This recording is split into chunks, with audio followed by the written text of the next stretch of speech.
quick march. Forward, move. Hop, I, hop, hop, I, hop, hop, I, hop, hop, I, hop. Ishara kana kalu egegla koteso kesi ejasi Atukono na Aisikwarun scouts ka gal guiding koteso Patrick Chuma nisi epolo kidi scouting koteso wane ni apotanyu tube obwe scouting otamite abonu kwapo nanu narai epu iborolo ajasi na sodita potona kera atapasete loko kawanen obone bikonyida apolo kobo potiboro ngunu omunasi epone lebe itori itunga ingare no kule scouting anyu ni belo steki sashabiki ni duwe nara to na lo city na wongun kinra tunga ngun very disorganized obudo na kitunga nguna isharare otoma swami sina eno epu kedia raini topoloite duwe arauti ko kweni chobe arauti ko kweni ejeni no ebeta songu ache ke poloro reke ikoko yeni pesara eni sapat mame rauni etunga ikoko eni rauni esuberelo sojak konyebu na domu ne relo itemo kina inapa kina ena peta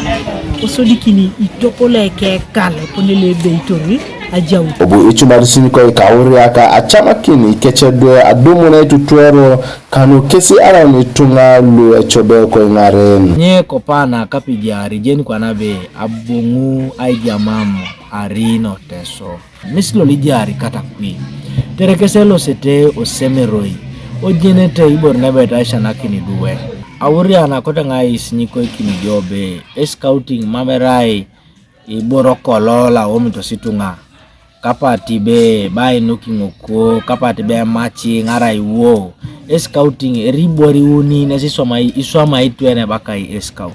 na soriti wotwane bakai scout eritwene na yongiti la suban kerai jana kin la suban na yare kini itwene bakai scout eritwene ni jana kini luche itunga nyunube eraja isisha tereji peori anyu be you can serve a country oria kalimu kino kesibone be oyauti duwe ochamaki si duwe woro si duwe abunere egalo guiding ke scout ochamaki si duwe pota ishisha un acho ana itetete na itopolire ya ikalia kede kesida aboniki na sodita lo marengo abunga dum adume tutuoro arabe kosi basic BTC ne obus pedongo eponelo engara kita luche shouting pole beitori koksabata ajauto kede